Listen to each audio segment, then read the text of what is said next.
Today, I am so delighted to be joined by the amazing Rebecca Whitman. It's so great to be with you again. Do you have any tips for people who are hard on themselves? I say to take the words woulda, coulda, and shoulda out of your vocabulary. And I like to say that messy is the new sexy, and to strive for imperfection. If we strive for imperfection, we can nail it every time. My new goal is to be imperfect. I can do that.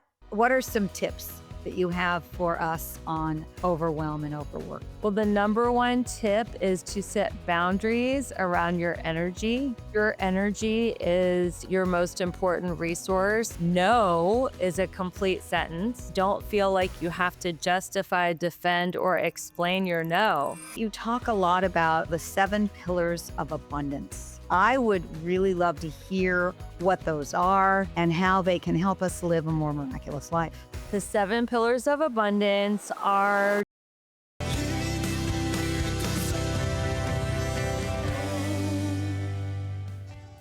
you are not meant to struggle. You are meant to live in what I call the miracle zone. I'm Marci Shimoff. I'm a #1 New York Times bestselling author and the founder of Your Year of Miracles. And after decades of exploring the true source of happiness and success, I have found one thing. And that is when you align with the energy of miracles, life just flows with joy and grace. So welcome to Living in the Miracle Zone. And today I am so delighted to be joined by the amazing Rebecca Whitman. And Rebecca, thank you for joining us. It's wonderful to get to be with you. It's so great to be with you again. You were just on my show last week and you absolutely crushed it. I just love everything that you're doing, Marci. Well, I loved getting to be with you, Rebecca, and so much so that I invited you to be on my podcast. And let me tell everybody a little bit about you. Rebecca is known as the Magnetic Midlife Mentor. She's an international best-selling author. She graduated with honors from Princeton, and USA Today rated her in the top 5 entrepreneurs to watch. Now, Rebecca hosts the top 1% globally ranked podcast called Balanced, Beautiful, and Abundant, which won the Positive Change Award. And that's the podcast that I was honored to be on last week. And Rebecca, what I know about you is that you are devoted truly to helping people live in greater alignment, greater fun, greater freedom, and just a more miraculous life. So it's really wonderful to get to have you here to talk about your journey and what your tips are on living a miraculous life. Well, it's great to be here. So I always like to start by hearing about your journey. Were you always living a miraculous life? And if not, how did this come to be? So I had a dark night of the soul in college. I did a fake suicide attempt. It was a cry for help, and it was all about just not having a higher power. I was an atheist before that moment, and everything just crashed. The next day, I met with a psychiatrist. He asked if I was open to talking to someone from AA, and somebody handed me the literature, and I got a relationship with a higher power. For the first time, I discovered Louise Hay. I know you're a Hay House publisher. You can heal your life. And my spiritual journey started, and that was in 1990. And ever since then, I have been on a spiritual journey, just learning every day and adjusting my thoughts to go from negative to positive, from fear to love, and from scarcity to abundance. And it's been a daily, just beautiful journey. Wonderful. Well, yes, I can say I have been on a very similar journey. So I feel I've met a soul sister here. So I know, Rebecca, that you talk a lot about what you call the 7 pillars of abundance. And I would really love to hear what those are and how they can help us live a more miraculous life. The 7 pillars of abundance they are so important because these are the 7 areas to live a holistic life. We usually get hyper focused on one area. We're obsessed with finding a relationship, or we're obsessed with losing weight, or we're obsessed with making a ton of money, and we just lose the full holistic view of having a miraculous, abundant life. So I love this framework. The first pillar is spirituality. And that is the foundation for living an abundant life. And I really believe in connecting to the divine in the morning. But if it works better for your listeners, it doesn't matter. You can do it morning, noon, or night. I love having a morning practice.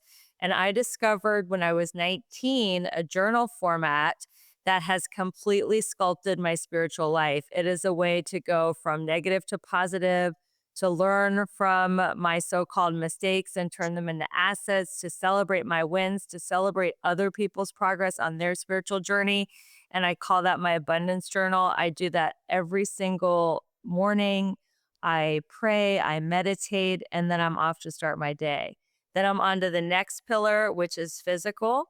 And I really believe that body is before business. A lot of people say they're too busy to exercise. I plan my workday around my fitness.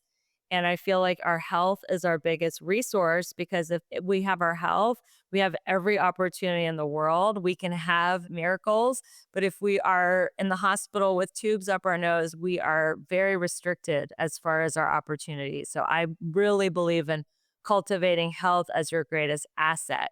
The next pillar is emotion, and all emotions come from scarcity or abundance. I can be in the conversation that I don't have enough time, I don't have enough love, I don't have enough money, whatever it is I think I need in the egoic mind. There's a conversation of I need more, more, more versus abundance. I have more than enough love. I have more than enough time. I have more than enough money. I have more than enough energy. And it's just about switching emotionally from scarcity to abundance. And I find the fastest way to do that is through a gratitude practice. And I also teach another framework to shift called the 4 A's of transformation, which we can get into later. The next pillar is romantic. And I really believe that romance can be with another person, but it starts with yourself. How you talk to yourself in a kind, loving, compassionate way will attract someone who talks to you in the same exact manner. And I recently manifested my soulmate 7 years ago. We've been married for 3 years, and I learned to shift my self talk. And then he came right in. Oh, Thank congratulations. That's you. fantastic. It's exciting. And I was telling you on my other, when we were on the other podcast, I moved from LA back home to Cincinnati, Ohio. I'm living in my dream house with my soulmate, and my life looks nothing like I thought it would 5 years ago. But I'm in the flow state. I'm just flowing with where the source and where spirit's taking me. And I'm saying yes. And here I am in Cincinnati, Ohio. The next pillar after romantic is mental. And mental means room to grow. It means listening to this awesome podcast, reading your incredible books, reading books that enhance our lives. Listen, we're in the golden age of mindset work. There's YouTube, there's Audible, there's a million different ways to enhance your mind and to grow. It could be learning a recipe, learning a new sport, learning a new language, even traveling, in your creative mind. That's all mental. The next one is social, and your vibe attracts your tribe. I really believe in having people in your life that support you, cheer you on, lift you up, and walking away from toxic relationships that drain your energy and bring you down. There's no such thing as a neutral friend or lover. They're either enhancing your energy or they're draining your energy. And finally, financial. And everybody thinks when I say I'm an abundance coach that I teach how to make money, and I do. But I do believe that financial is the last piece of the puzzle to click into place. When you're spiritually and physically fit, when you're in a romance with yourself and your world, when you have positive, loving friends, when you're in an abundance mindset, you will naturally magnetize financial opportunities, and the money will come with ease and flow, and it will come in a magnetic way versus pushing your energy and exhausting yourself, which can lead to burnout. Hmm. Well, it's amazing to hear the parallels of your 7 pillars of abundance with what I call my inner home for happiness. I mean, almost total overlap with all of those. So I appreciate so much that framework that you offered. And so I do want to talk about those 4 A's that you referred to. But before we do, You're a mindset coach, and I want to know what you have found in your work that you experience are people's biggest blocks. Like, what keeps people from living that life of freedom, that life of joy, that life of alignment and fun that you speak about? It's the perfect segue into the 4 A's because what's blocking them is their own limited beliefs. Hmm. They got a belief stuck in their mind, and we know that our mind creates neural pathways like highways. And it's a groove that is so familiar that they don't even think about it. And they just, when anybody's like, I'll fix you up on a date, they'll be like, no, I'm unlucky in love. Or, oh my God, I found this great restaurant. Oh, it's probably going to make me fat. Like they just have these negative limiting beliefs that are kind of stuck in their craw and they're holding them back. And a lot of people don't even know they have limiting beliefs. So, like, oh, I do all my affirmations, I listen to all the podcasts, I go to all the seminars, but why am I not manifesting my miracle life? Well, it's because they have these unconscious limiting beliefs. I completely agree. So, what do we do about them? Let's get into the practical of what do I do? I mean, Yeah. obviously, awareness is probably one of your A's. Maybe not. Yes, it is. So, the 4 A's of transformation is first of all to look at one of the 7 pillars of abundance where you feel stuck, because I'm sure you're crushing it in at least one of these areas. And there's also one where you just feel stuck. So, let's say that you feel stuck in finances and you're just like, I just can't make enough money. No matter how hard I try, there's just never enough money to pay my bills and live the lifestyle I want to live. That's a very common limiting belief, especially in these times. So let's take that one. So the first A is awareness. I have a limiting belief that I don't have enough money or I'd be making more. I'd have more peace and ease around this area. So Mm. I have an awareness. Okay, this is an area where I can improve. The second A is acceptance. Don't beat yourself up like I used to. I'm a recovering perfectionist. Oh, you should know better. You've listened to Marci's podcast and you've read Abraham Hicks and all the Hay House authors, and you know better than to be so negative. Like, what's your problem? Why are you being so negative? So don't do that like I used to do and so many people do. Just accept it. Okay, I have a limiting belief around money. Not a big deal. A lot of people do. The third A is affirmation. So it's very easy to create an affirmation. I like starting them in the I am, I have, or I am able to. Those are the 3 ways I like to start. You could pick 3, you could pick 1, but let's just do the I am. So what is the opposite of I am broke? Well, I'm abundant. Maybe that's too general. I have more than enough money to pay my bills and have some fun this month. Maybe you want to be more Mm. specific. I'm able to pay all my bills and pay down my credit card debt. I find that if there's a lot of negativity, you don't want to be way out there on planet Pluto and say, I make $1 million this year, because your subconscious will be like, yeah, right. So just be general and do something that, yes, I pay all my bills with ease and grace. And then the fourth A is action. Take an action, a contrary action that you would normally not take in the area of your finances. So maybe you have your bills, in a drawer hidden away so you don't have to think of them and you're procrastinating them because you don't want to just look at them. Well, why don't you go ahead and pay your bills? And if you can't pay all of them, why don't you call the credit card company or the electric company and negotiate a payment plan? Take an action that is going to take you in the trajectory of where you want to go. So that is the 4 A's of transformation. So, awareness, Uh-huh. acceptance, Uh-huh. affirmation, and action. Yes. And my guess is that usually people are probably good at one or two of them, but not so good at the others. So we probably have to pay more attention to whatever it is that we tend to be, you know, not as good at. I mean, I can say with those, acceptance is probably my challenge. You You know, and I are I can very go, alike. I'm pretty good about awareness. I can get aware of where I feel, where a belief is keeping me stuck. And I'm pretty good about affirmation and I'm pretty good about action, I'm not so good about the awareness piece.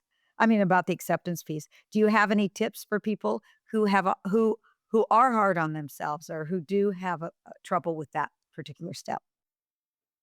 Well, for people that are hard on themselves, I say to take the words woulda, coulda, and shoulda out of your vocabulary Mhm. because those are words that we use to beat ourselves up. And I like to say that messy is the new sexy and to strive for imperfection. Because if we strive for perfection, we're constantly falling short. But if we strive for imperfection, we can nail it every time and feel successful. I love it. A new goal. My new goal is to be imperfect. Fantastic. I can do that. And you Me know what too. I found is that people we all have we are all imperfect. And the more you're willing to just be that and share that, the more vulnerable you are, the more everybody relates to you. I've just found that it's actually a strength to be able to be vulnerable and to be able to it's interesting because I can do the vulnerable part. I'm happy to share it. That doesn't necessarily mean that I fully embrace and accept it. That doesn't necessarily mean that I can have compassion. So I know for me, building compassion has been a big piece. And the more I can build compassion for myself, the more I have compassion for other people, and vice versa. The more I So get true. compassionate out there, the more compassion I can have in here. Compassion is such an important part of overcoming perfectionism and acceptance and self love. And it's like, how would I talk to a 5-year old, or how would I talk to my dog, or how would I talk to my best friend?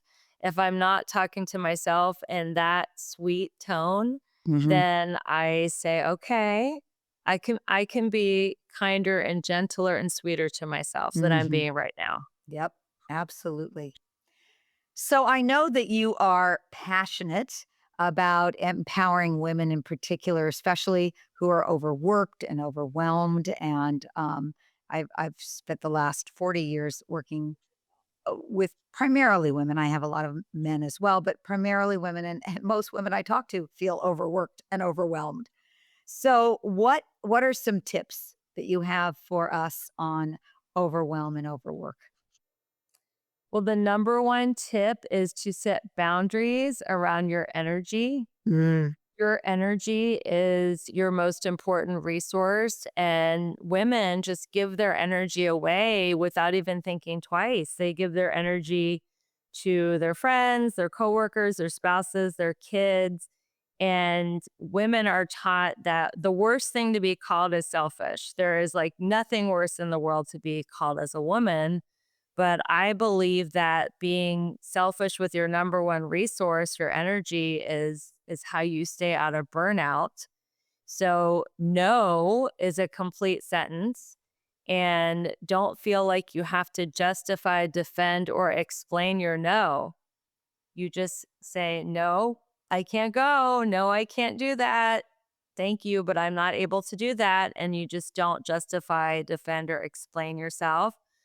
You stay out of overwhelm by thinking of overwhelm as a negative thing.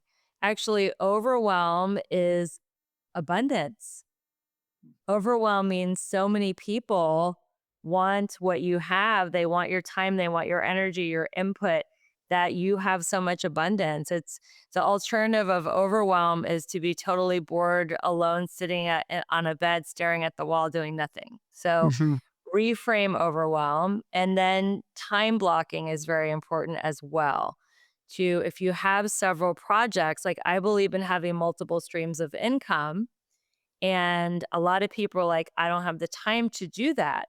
Well, remember when we were in school and we had those 5 ring binders, math, science, English, and history, and we had homework and we had assignments and we had classes. So it's all about time blocking. Like when you're doing one project, just do it. Even if you could only do it for 15 minutes that day, set a timer on your phone and be in that time block. I really like the Pomodoro method. Have you heard of that one when No, I it comes to time haven't, block? but it sounds like So it's tomato sauce. I know it's yeah, Pomodoro means tomato, but it's a study of the mind where it says that 25 minutes of concentrated effort is really the maximum we can do without getting distracted. And you set your timer on your phone, you get 25 minutes of concentrated effort, and then you can take a 5-minute break to do whatever you want. Go outside, have a snack, go to the bathroom, whatever, and you time block your day that way. So that's another way. Another way to stay out of overwhelm is to delegate. I believe in a framework called the 3 Ds. Do it. So if I don't return a text or an email in the moment, it gets buried. So do it in the moment. If someone is important to you, delegate it to an assistant. And I know you're really good at that. I've had a lot of emails back and forth with your assistant, or ditch it. If it's not giving you joy or moving your ball forward or really has any point, you can actually just ditch it. So those are all some Love, tips love it. over Do it, overwhelm. delegate or ditch. Yeah, Do it, do it, delegate delegate. it, or ditch it. That's so fun, so easy to remember, and that's my life really changed dramatically when I was able to do it, delegate it, or ditch it. Delegation is one of my favorite things in the world, and people say, "Well, I don't have enough money to delegate to somebody else." You do. You've got talents. It's not necessarily money. You could do an exchange. There are beautiful ways to exchange. You do something really well. You do that for a colleague or a friend, and they in exchange do something for you. So I really appreciate that. I want to know how you deal in your own life. Like, what are some places that you come up against any of these challenges, and how have you recently dealt with them? I come up with, I mean, I am not an ascended master. I come up against challenges all the time because I am an entrepreneur, and I think that's just part of the game. I feel pulled in too many directions. I want to say yes, but I don't know how I'm going to fit things in. I don't want to totally niche down because I love all 7 pillars. And I've had business coaches telling me you've got to just pick one and niche down. So I deal with all of this by just doing the next indicated action. Mhm. What is my next indicated action of integrity? I don't do things out of fear, obligation, or guilt because they drain me. If I think about it and it just is draining, I'm like, no, I can't do that. If it lights me up, I'll rearrange my schedule to make it happen. Like being on your show, I was like, yes, yes, yes, and yes. It was a full body yes. And I just do the best I can in the moment to just do the next right thing. I don't get too far ahead because if I get too far ahead of myself, I get into overwhelm. If I think about the past, I get into regret and depression. I just try to stay where my feet are. I ground myself in the moment by being in all 5 senses. What am I seeing, smelling, hearing, tasting, touching? Where are my feet? And I take breaks. If I feel myself getting too negative, I'll take a nap, I'll take a break, I'll do some self-care, I'll get a massage, I'll pet my dog, and then I just get back. I just keep going. I think that consistency and persistence are my superpowers. Mhm. And I've also recently heard something that really helped me to reframe no, because there is a lot of rejection in being an entrepreneur. And one of my favorite quotes that I've heard this year is what is it? I eat no for no rejection. I eat rejection for breakfast. So to reframe that, these are different ways that I stay positive and grounded with everything. I was thinking about my life the last 24 hours, almost everything that I'm doing is out of my comfort zone. It's a challenge. It's not in my wheelhouse. I don't feel like I'm in a groove right now. I feel like everything is on the skinny branches of life, but you know what? That's where the fun is. Mm. Thank you for being so honest about that. I really appreciate that. And the thing about what did you say about rejection? I I have eat rejection for breakfast. yeah. So it reminds me when I was working with Jack Canfield and Mark Victor Hansen on the Chicken Soup for the Soul books. They went to 144 publishers. They got Mission. no's 143 times. Now, most people after about 30 no's would go, I'm out of here. This is not gonna happen. But they persisted, and they were published with the 144th publisher. And thank God they stuck with it because I think the series was the best-selling book series of 20 years ago. I mean, it sold gazillion books. And it's because their saying is no, next. You get a no, the word is next. It just means next. It just means that wasn't the right one. My favorite phrase about no or rejection is that rejection is God's protection. Yes. This me getting a no here just means that it's a yes somewhere else. So I just don't spend time in that no and I just move on to the next, next, next. And not to take it personally, Oh because yeah. when you are selling when you're your brand, your books, your podcast, you're speaking, how can you not take that personally? It is you, but it's not personal. That is like one of the biggest lessons I've gotten in life. And I love the 4 agreements for outlining Yes. that as one of the agreements. And it's like a daily practice not to take things personally. It's always about the other person's perception, their worldview, what they want. It's not personal. Even when it feels personal, it's not personal. It's not personal. And I say, take the lesson from it. If it's happening to you, there's a gift or a lesson in it. So take that, but not take it personally, like you just said.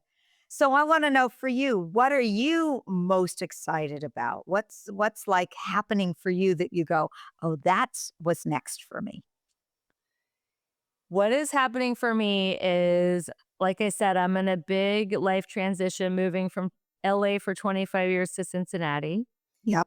I feel called to bring the conscious movement, which you are such a big pillar of, to Cincinnati. Mm. And I feel like there's a big awakening happening in the world, including in the Midwest, where there's more yoga, there's sound baths, there's, just healthier lifestyle options. Maybe it is because of podcasts like yours and mine or the internet, but I want to bring events to the women of Cincinnati where, yes, there's networking and there's business involved, but there's also a spiritual component. So I'm creating an event called a Soulful Slumber Party, Oh, where fun. we're yes, we're all going to I'm gonna give everyone silk pajamas, we're gonna do intention setting and yoga and sound baths. I'm gonna do my 7 pillars of abundance mindset teaching, and then we're gonna have a fancy dinner party and dress up and do a photo shoot. So this is one of the many things that I envision myself doing is bringing, a combination of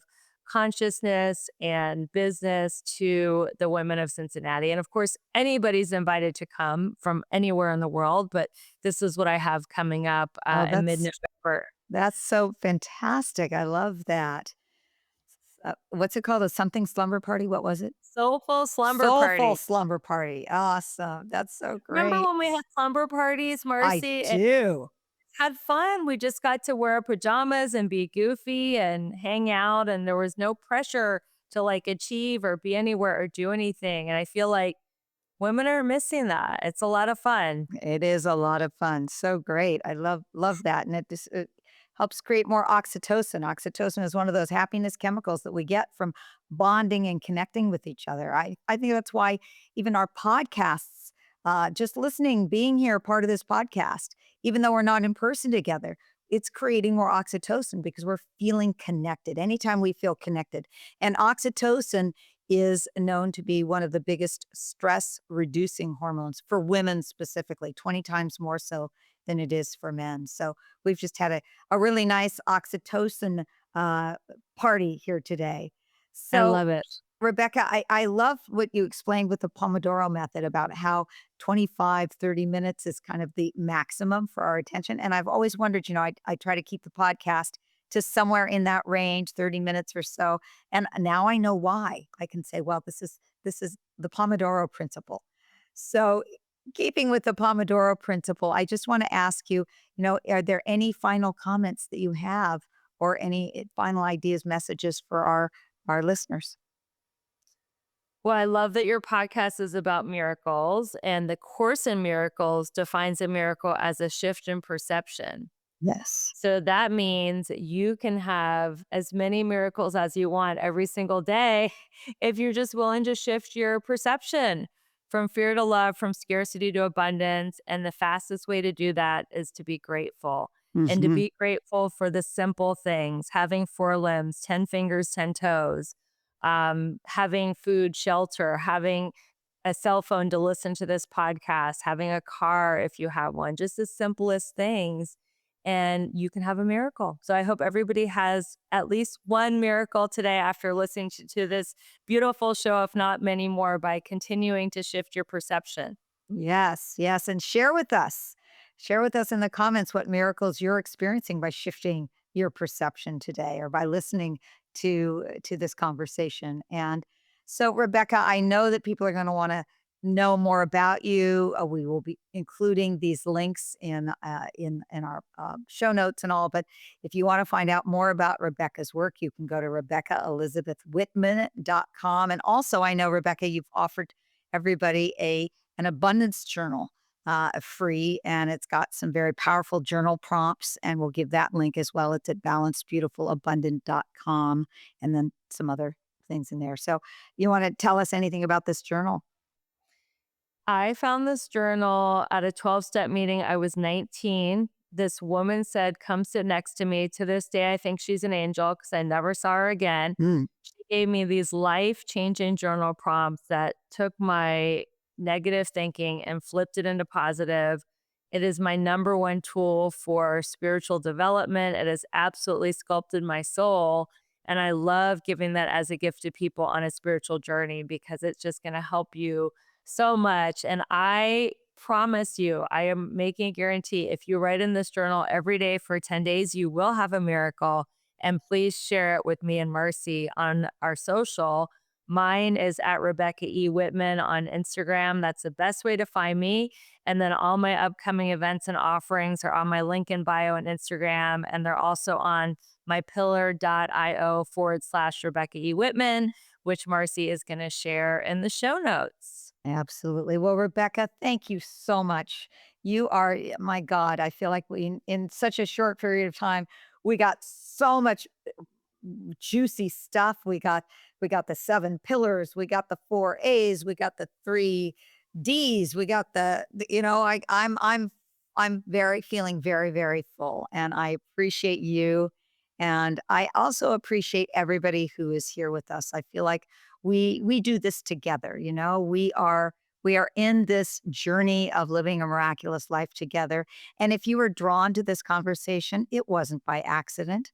Something in you is saying yes to living more fully in the miracle zone. So I hope that you are feeling inspired and uplifted and more aligned with that energy of miracles. And if this episode has touched your heart, please share it with someone you love. And please, you are welcome to download your free gift from me, which is our ebook called Manifest a Life of Miracles, 4 Steps to Living in the Miracle Zone. And that's at themiraclezonebook.com. And I just want to remind us all that miracles are not reserved for the lucky few. They are meant for you and for me, for everyone. So I am sending you so much love until the next time. May you open to miracles all around you. Lots of love.